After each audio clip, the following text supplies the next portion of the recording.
listeners. Welcome to Grief Out Loud. Remember the last time you tried to talk about grief and suddenly everybody left the room? Grief Out Loud is opening up this often avoided conversation because grief is hard enough without having to go through it alone. We bring you a mix of personal stories, tips for supporting children, teens, and yourself, and interviews with professionals in the grief world. Platitude and cliche-free, we promise. Grief Out Loud is hosted by me, Jana DeCristofaro, and produced by Dougie Center, the National Grief Center for Children and Families in Portland, Oregon.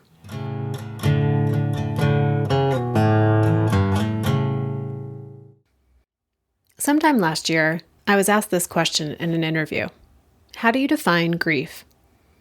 After an internal, how am I going to answer that? I went on to say that for me, grief is everything we think and feel and experience in reaction to loss, any type of loss, and that loss can occur anytime a change happens.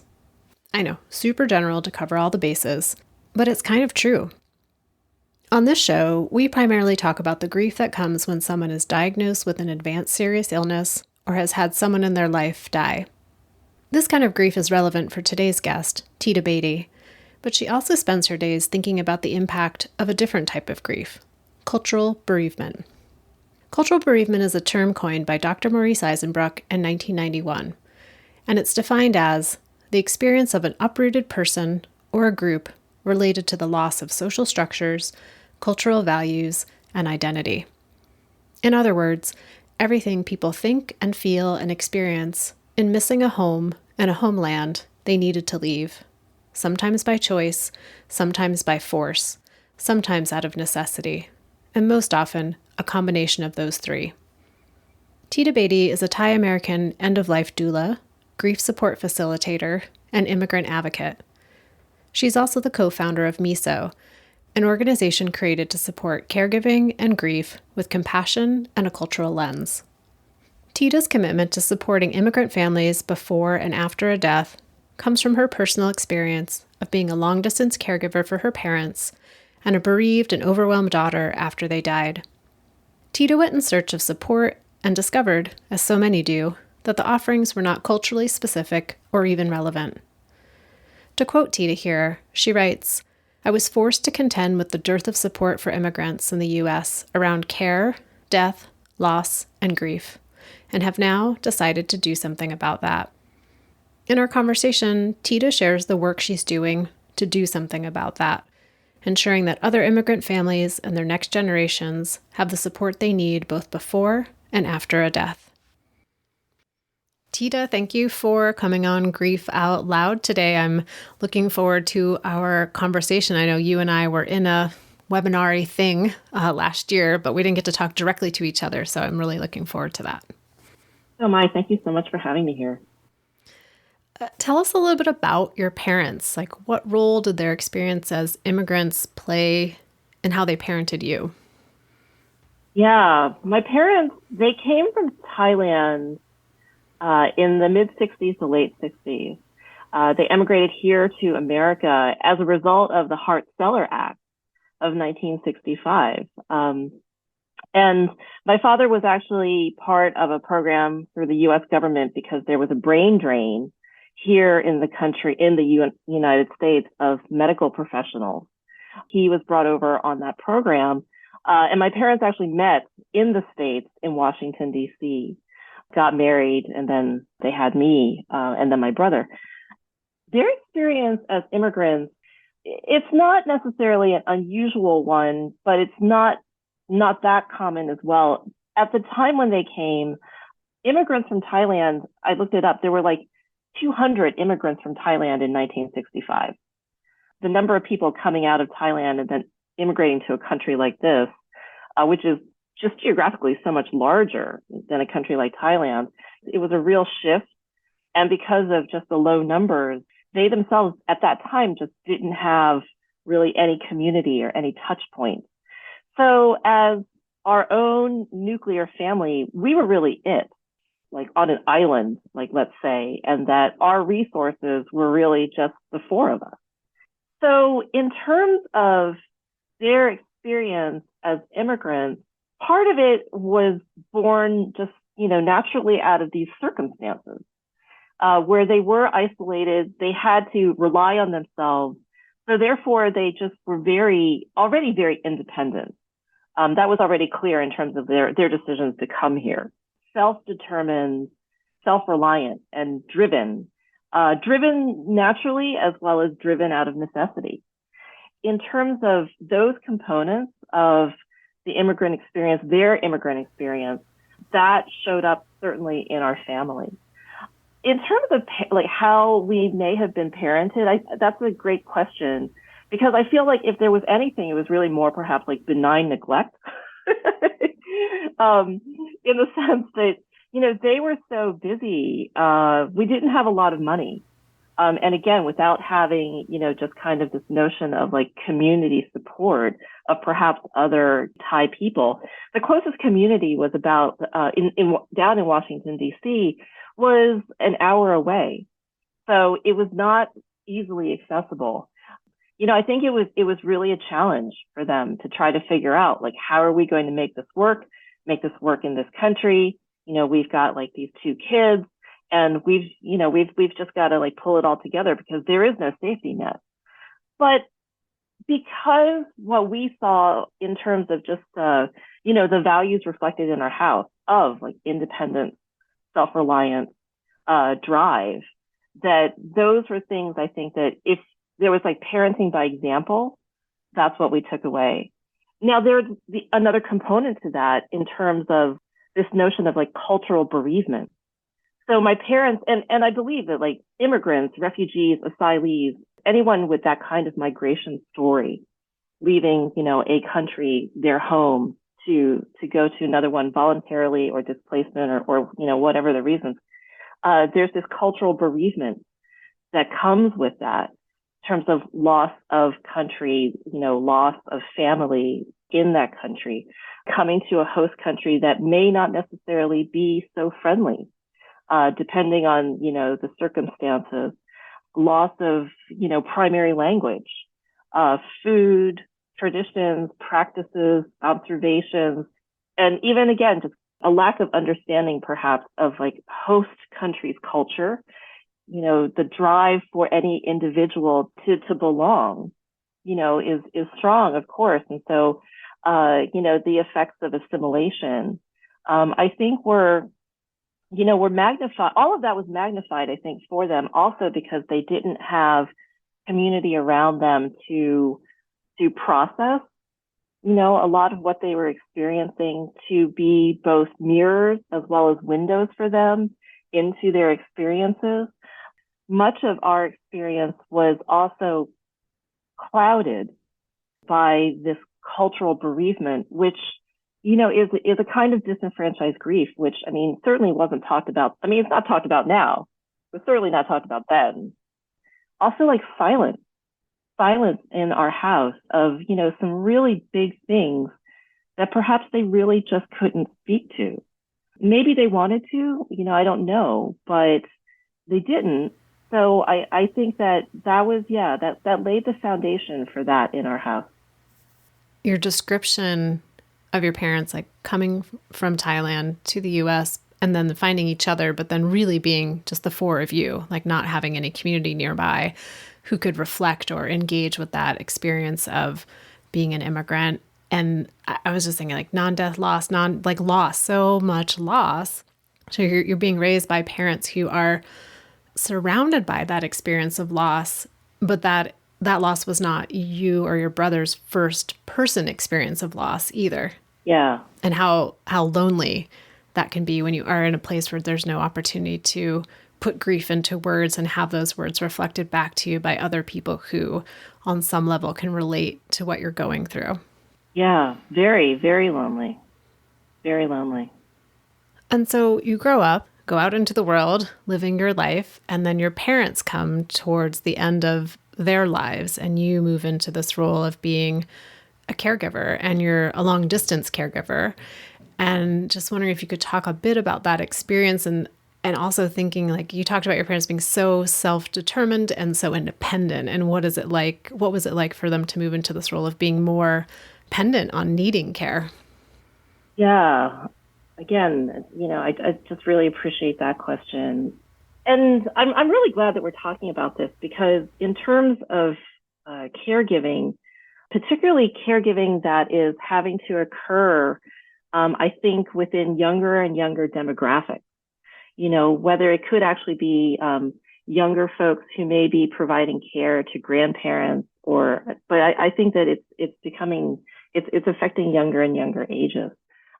For me, I became a long distance caregiver, which certainly has, a number of challenges of not only being separated by distance, but that as well as, just time zone and things like these kinds of like logistical things that actually have like a greater compounded effect in terms of, how to actually be effective or have like any impact at all.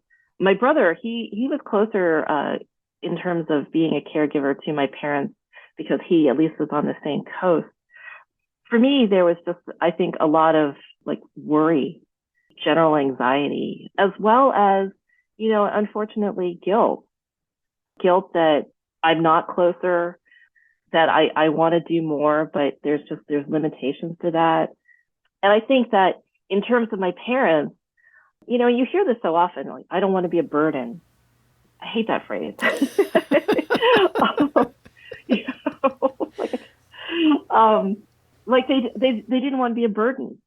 Combining that sentiment, that practice, as well as the silence, I would say like the habit of silence that had grown over time, and again had a compounded effect. By the time that they were older and needing care, needing to be in a different situation, that like it was like a situation that was like just fraught with so much vulnerability. So getting back to that characteristic of just independence, and when I think of my parents, like they had a quality of like relentlessness to them that certainly showed up, in their drive, in that self-reliance, but also in this independence, to the point where there were certainly situations during the course of their lives where, again, there was no safety net. There was no place to turn to for help. But I also believe that, cemented in them that notion of like, there is no help. I can't ask for help. Or, if I ask for help, it's not coming. And perhaps I don't want to be disappointed that way, but there's no help. So even as my brother and I, we were trying to set things up for them and whatnot, they weren't going to have any of it. And that also became really, really hard. And so setting things up like services or appointments or other elements of caregiving. Yeah, exactly. Yeah, logistical support. That certainly would have eased our minds. And quite frankly, I do believe, would have made some things easier for my parents. And this is just kind of one example that my father had actually had to have like an emergency triple bypass. So when he was finally able to go home, he just needed some help with like some general wound care. He was a physician. I mean, he knew how to take care of some of these things, but we also just wanted people to come in like a nurse, to just like help and just kind of keep an eye on things and just be a resource. I think that they allowed her in there for one day. And then after that, no, absolutely not. And, again, from a distance, like, oh, okay, mom and dad. Okay. I hadn't thought about that idea that the phrase, I don't want to be a burden, actually is a little bit of code for I don't want to accept any help, which ends up creating actually more burden for the people who are in your family who are charged with trying to support you in some way. Yeah, for sure. That was very much a theme. Yeah, toward the ends of their lives. Absolutely. And so as your parents reach the end of their lives, I really appreciated the wording you use when you describe moving from being a long distance caregiver to overwhelmed and under-resourced daughter, navigating some pretty, racist and oppressive systems. And I wonder if you could give a little more voice to that concept? Yeah, it wasn't really something that really came home to roost, I would say, until I really saw this unfolding. Even though I was aware of, again, like their status as immigrants, as well as just quite frankly, like, the way that they physically appeared. I mean, they're Asian. And where they lived was really just, again, circumstantial, just because getting back to when my father, when he came here, the program that he came on was like an exchange. And so in exchange for completing his education here, it was sort of like an AmeriCorps. He would have been assigned to a place that needed a medical professional, and where he was assigned is where they ended up spending the rest of their lives. And it was always just like a very rural part of Maryland. Between that kind of immigrant status as well as, their presentation, they were always just very easily identified as, you're an outsider. You're not one of us. You don't belong here. You have an accent. So they were just constantly othered.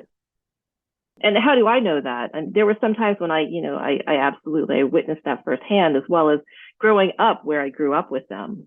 I experienced the same things, but, as a child. In terms of, seeing through lines of that into their deaths, it was challenging in the sense that my parents, they did not want to be institutionalized. They really wanted to be in their home. And so we really tried to honor that. But in terms of, trying to find like people who, again, if they would have had people, and I think that if we've been able to find more folks who could have been a familiar like representation, that may have eased the way. But that wasn't available. I think that once people came to understand that my father himself was a doctor, then all of a sudden it's like, oh, then your accent doesn't matter. Okay, now I can talk to you as a professional.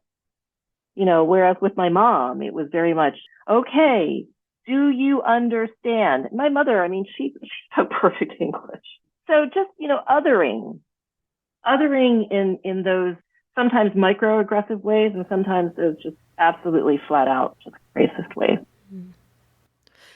And then what did you, after your parents died, what were the supports and the resources that you needed that you weren't finding?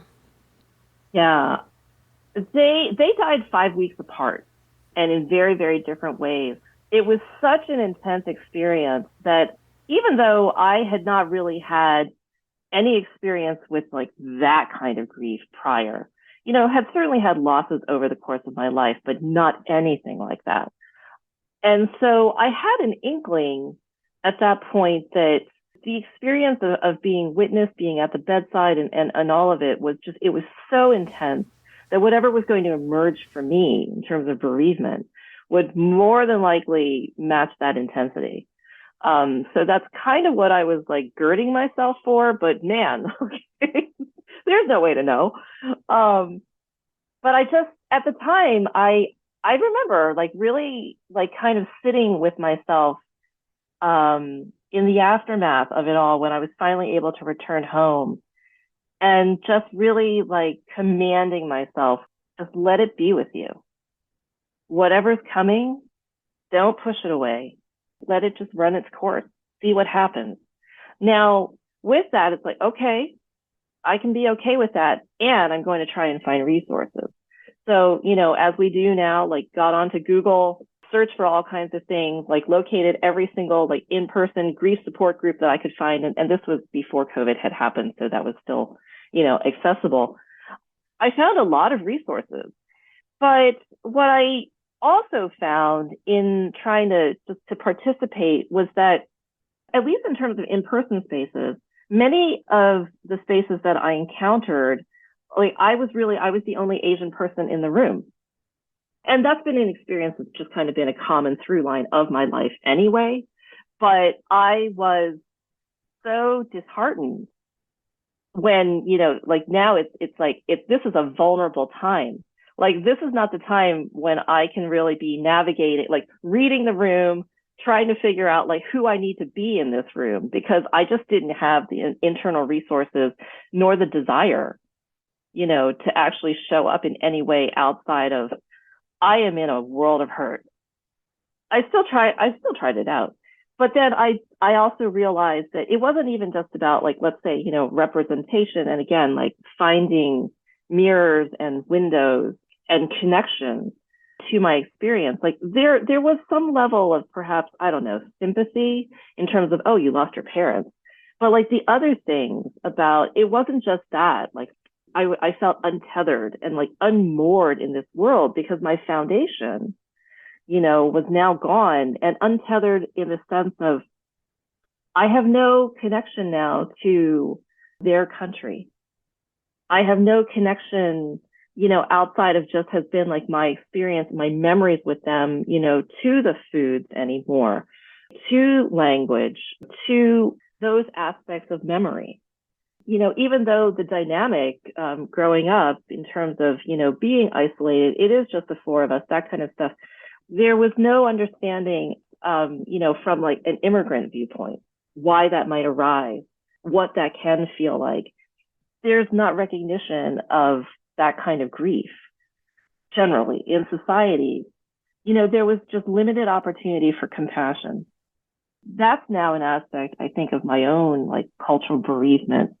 Now having lost my parents and just realizing that there had been just a void of resources to perhaps inform about grief, help with grief somehow, with any kind of cultural sensitivity.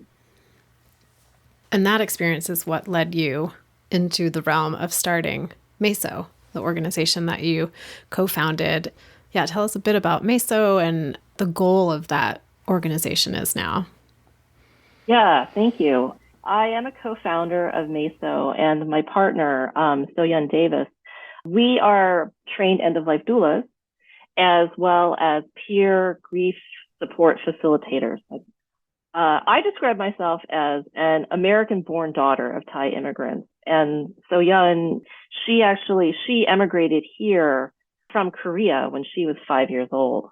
So she likes to say she was born in Korea, raised in America. After my parents died, we were talking and there were things that were going on with her parents just in terms of needing more care. Between the two of us, we had these experiences that were already leading us toward engaging with care and end-of-life issues, and that individually and independently, we had already come to a decision to pursue end-of-life doula training. So when we came together and found these connections, we thought, well, wow, why don't we just kind of embark upon this adventure together to a degree and see where we land?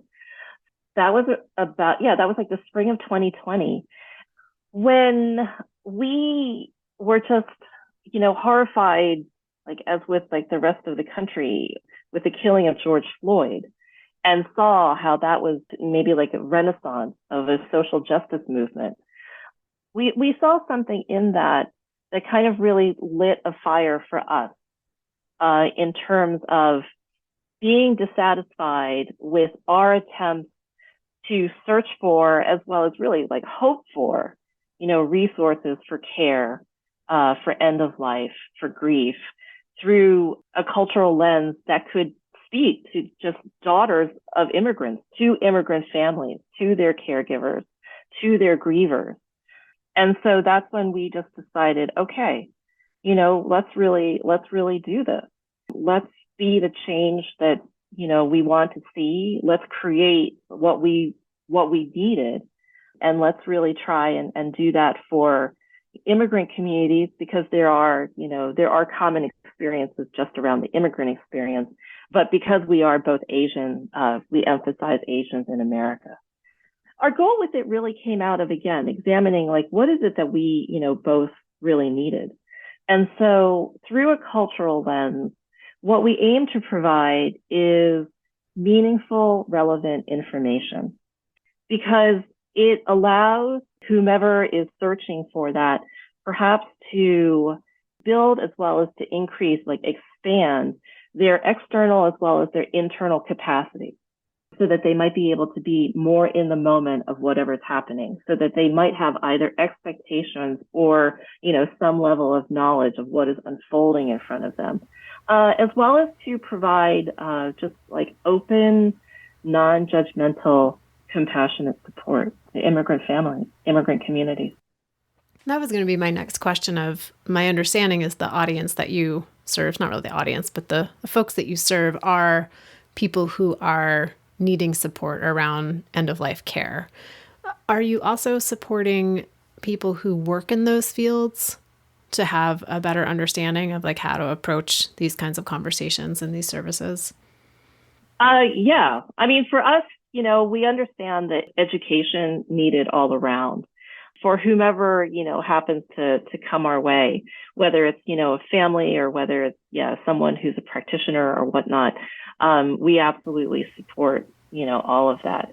Again, like our focus is on immigrant communities. So particularly, practitioners who are either, of immigrant families themselves or people of color.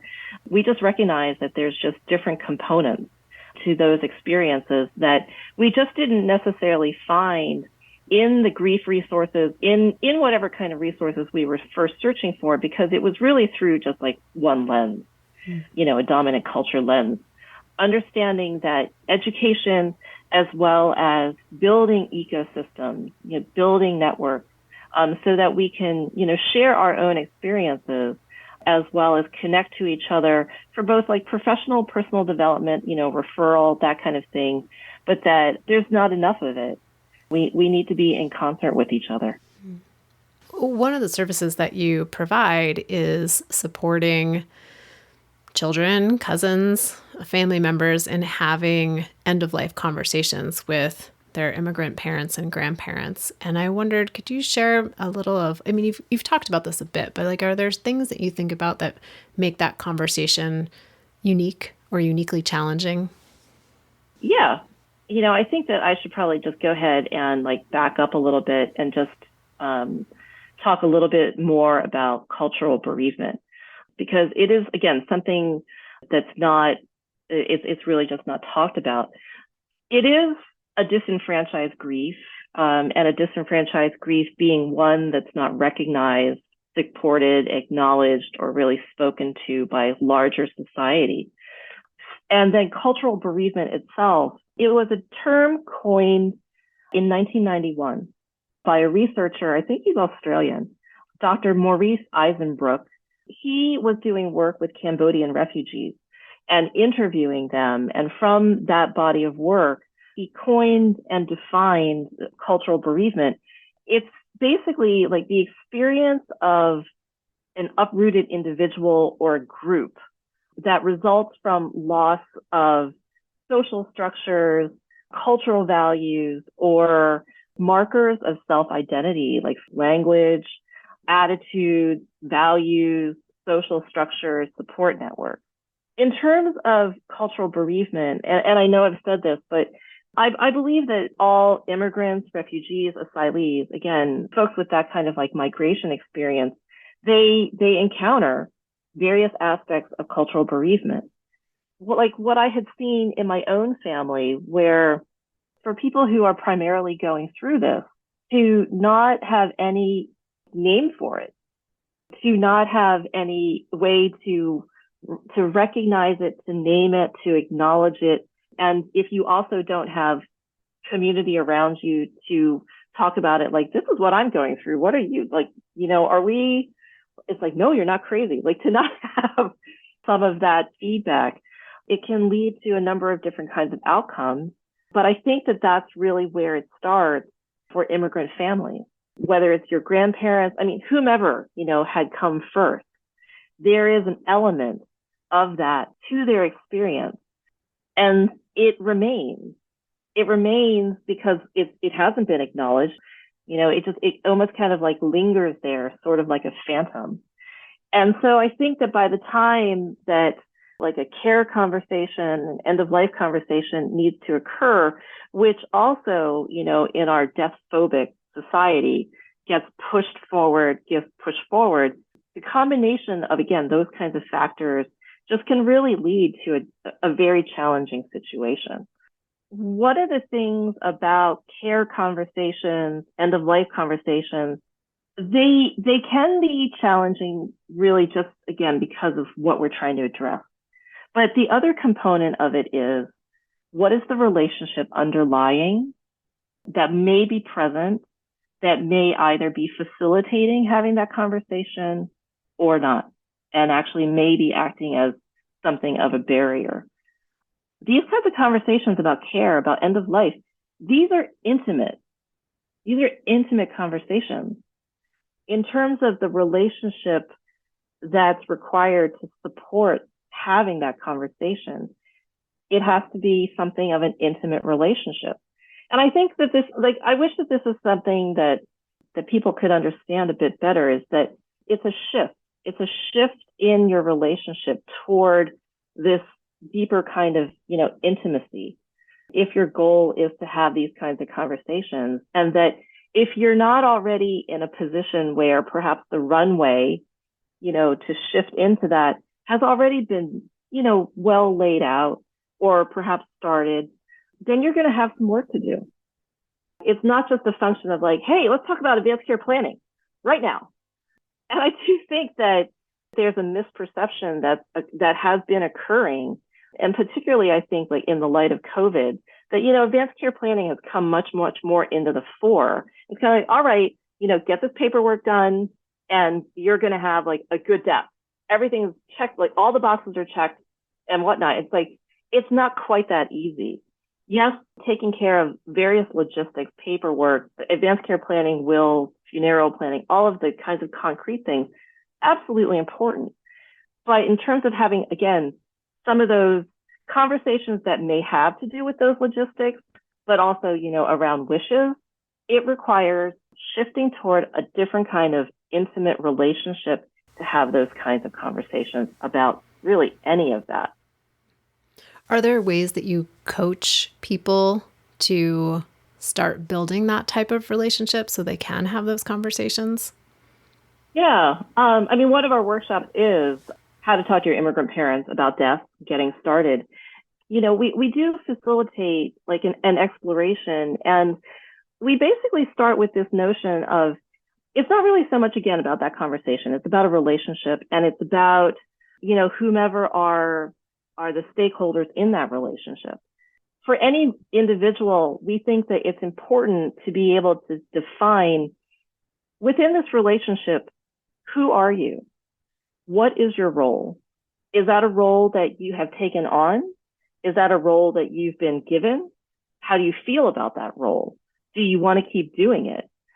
So understanding that, and then also understanding, what do you get out of this relationship? What do you put into it? How do you feel about that? Do you want it to continue in that way? Really trying to understand like an individual goal as part of that relationship, to be able to define that, as well as, one might be able to, I think from there, it's possible to have a greater level of clarity about what is the direction that I really want to go into with this. In terms of having conversations about care, end of life, whatnot, what do I want to bring to it? What do I want to get out of it? How am I going to start to shift based on how I'm defining that? And without that clarity, I think it's easy to default to just this notion of, well, let's just have a conversation. Let's just talk about end of life. And I think that if it's approached that way, kind of like, well, I want to talk about it, we have to talk about it, but no one else wants to talk about it, then you're at an impasse. You're really kind of leapfrogging over a lot of things that have to happen. Well, you mentioned earlier that, having end of life conversations, care conversations are intimate conversations. But what you just talked about made it even way more intimate in terms of acknowledging, like really delving into like, what is the role that we play in our family? What role do we want to continue to play? Yeah. Well, and, I think too that we're such a time-pressed society. We're looking for quick fixes. Intimacy is not a quick fix. It takes time. It takes time to build. And one of the goals for MESO as well is we recognize that it takes time. That our goal is to really encourage starting like further upstream, not necessarily, like when we're gathered around the deathbed. Like I think there's also this like kind of Hollywood version where everyone believes it's like, we're going to have this like sort of maybe kumbaya moment where everyone is gathered around whomever is in, like the bed. They're like on their way out, and we're going to have these like big, meaningful, forgiving conversations or whatnot right then, and it's all going to be okay. It does not happen like that. I mean, that's Hollywood. And so, to sort of like break that perception, we have, in some ways, we have, if we can harness time as a resource, and again, start building that relationship, if it hasn't already, had a runway built, then it is possible, but it does take time. Tita, are there ways in which your experience with your parents at the end of their lives has changed or shaped in some way how you are a parent? Yeah. Yeah, absolutely. So I have teenagers. When my parents died, they were, well, I mean, they were younger. I'm trying to figure that out now, but I think that they were in, yeah, high school as well as middle school at that point. One of the things that I was really mindful of in terms of my bereavement, my expression of it, like with my kids, was again, I gave myself permission. I was like, just let it all hang out. Don't hide. If there's anyone who needs to see like what grieving looks like, mourning looks like, I want that to be my kids. And I do. I think kids are just extraordinary. I think that they're smarter than adults, actually.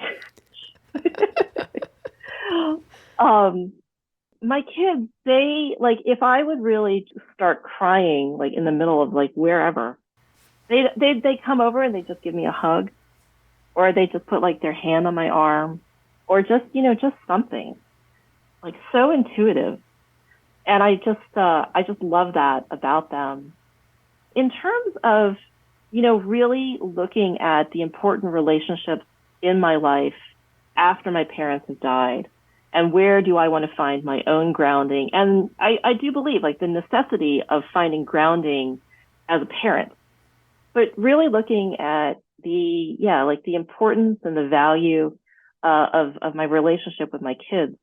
It's easier for me to describe, particularly with my older one, because he's now a college freshman.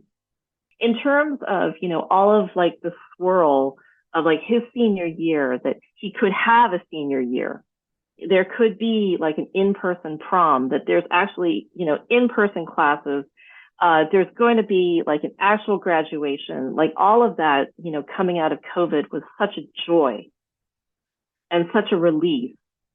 But at the same time, like as a parent, he gets like his college acceptance letter. So as a mother thinking about, what are those next steps? I know for me, it was really about consciously trying to build like this intention into the transition to a new phase of our relationship. That he's not in the house anymore. He is going to be dealing with more independence and like all of those kinds of, absolutely like age appropriate things. But how do we continue to connect? How do we build on the relationship, that we've already had? And just being very mindful and intentional about that. And I do think that for me, that was a direct result of losing my parents, of really kind of getting like that wake up call. This might not make much sense, but as you were sharing that piece, I was thinking, we say end of life conversations or care conversations. And really what you're talking about is how do we have life to life conversations for as long as that life is still happening? Of like, how do we build and continue to build and shift and change our relationships, but stay in relationship as we approach the end of life? Yeah, no, absolutely. One of the things I feel that I've learned about grief And it's really I think more of like, yeah, like an observation about life is that we're in such a time pressed society and whatnot. Everything has to be now, now, now, now, now. So we default to like reduction, not necessarily simplicity. That's different, but like reduction. And reduction, flattens things out. What I mean by that is we end up in more situations where things have to be this or that, black or white, either or. And our capacity to hold more than that, we have the capacity to hold more than that. So for me, I'm much more cognizant of the and, black and white, this and that, like the and where you have to hold both. I think in terms of realizing with grief that with grief, there can also be joy.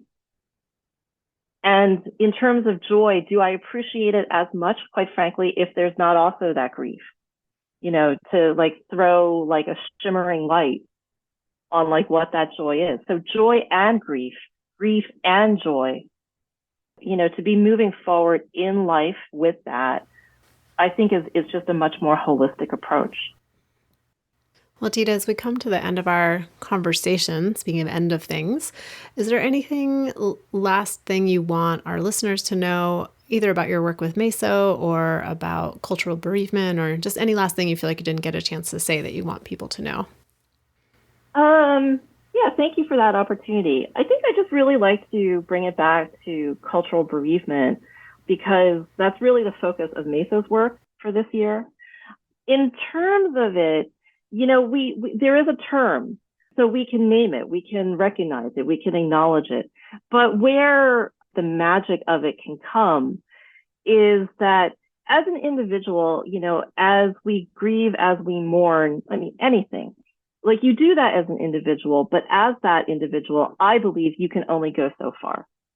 And then I believe that to then engage with community and hear the stories of other people allows me to reflect on my own experience and to learn more from my own experience, to learn from their experience, and to kind of have this interaction, this dialogue, where it can all, we can grow together. And so when it comes to cultural bereavement, and the fact that it has been a disenfranchised grief, like forever, I feel strongly that we need to break that silence.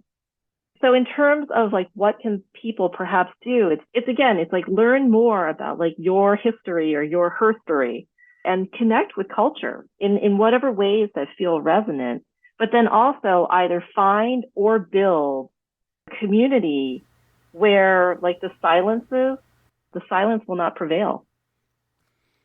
I'm left with this idea of, grieving from cultural loss, cultural bereavement, and the importance of doing that in community, which in a sense builds culture. Yeah, we can change it. We can shift.